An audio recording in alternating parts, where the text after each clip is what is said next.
Hello, everybody, and welcome back to another episode of SEC Roundup. My name is Nick Morgan. I'm a partner in the Investigations and White Collar Defense Group at Paul Hastings.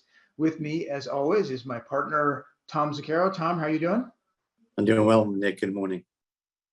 And we are pleased to be joined by Lisa Gok, who is the Chief Legal Officer at Zaccaro and a former Assistant Director in the SEC's Enforcement Division. Lisa, good morning. Thanks so much for joining us. Good morning, Nick and Tom. Happy to join. Hey, Lisa.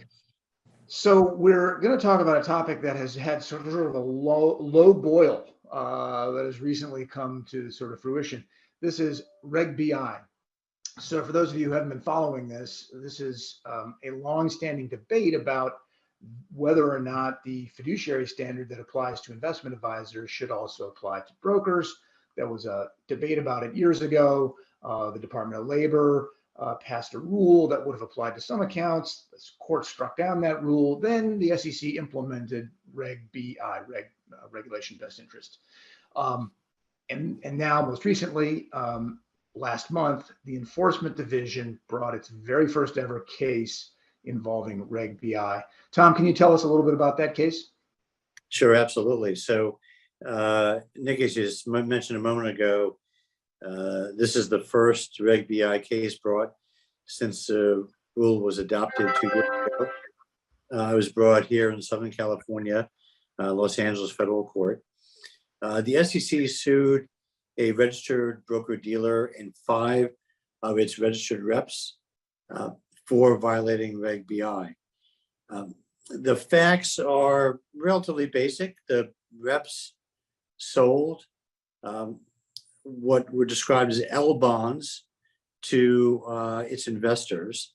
The L bonds it sold were unrated, illiquid, and deemed to be high risk. The clients to whom the bonds were sold were mostly retirees and other retail investors for whom the SEC believed the sales were not suitable. On top of that, the SEC charged both the broker-dealer and the reps with failing to be informed concerning the nature of the issuer's business, as well as the nature of the bonds, and of course the typical compliance issues that normally are charged in this type of case. The case is being litigated; it's not settled, and it's, as I said, it's filed here in federal court in Los Angeles. Thanks for that summary, Tom. It doesn't sound to me like the facts were all that different from a case that might have been brought 5 years ago, but I'm sure, because we all like to try and read the tea leaves and figure out where the SEC is going, there are lessons to be learned from this case. Lisa, as you read this case, what should we take away from it? What's the important lesson to be learned from Reg BI and the SEC's view on it?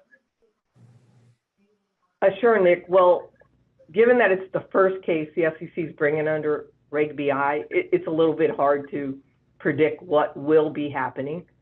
But I will say, just because you hear about these things in my industry, I think there are other similar type investigations going on. And what I would call this is a suitability due diligence product failure case, which we've had those, forever. And the case could have easily been brought, for example, by FINRA under the suitability rule.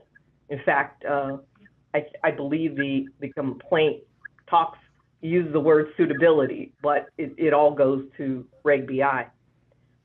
So a little hard to tell, but as you may recall, when Reg BI first was enacted, there was some criticism by consumer advocate type organizations that it didn't go far enough. So by bringing enforcement actions, this could, demonstrate that the SEC really intends to enforce Reg BI, however they define it, and it will continue to be defined, I think, as the cases go on, and maybe those groups will feel better about Reg BI. Specifically from the case, again, it's a due diligence type product failure case.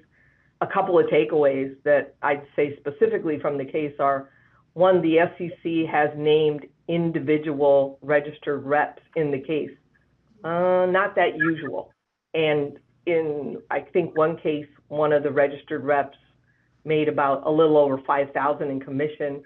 That's somewhat, that's small. And so indicates, well, just that the SEC is going to be very vigilant in this area. Aside from that, there's, for a takeaway, perhaps for other firms, is in diligence. The complaint states that the product changed over time, but there was no new training done of the reps. Obviously, you want to keep up with your due diligence and do training. And then I guess the other takeaway, let's see, I think I have one more.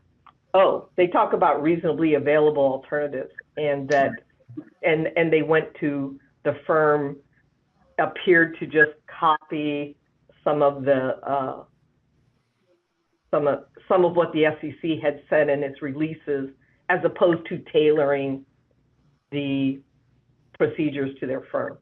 So these are kind of easy lessons for firms to know about. So assuming these facts in the complaint or these stated facts are true, there appear to be, you know, some failures there. So. Yeah, interesting. Well, I'm sure everyone will study this case. And as Tom said, it's a litigated matter. So who knows what will happen in federal court? Maybe the broker dealer will make new law and we'll all learn something from that. But I really appreciate your insights, Lisa. Thank you for joining us. Thank you, Lisa. Thank you. And Yeah, thank you, everyone. Please tune in for our next episode of SEC Roundup. Bye for now. Bye-bye.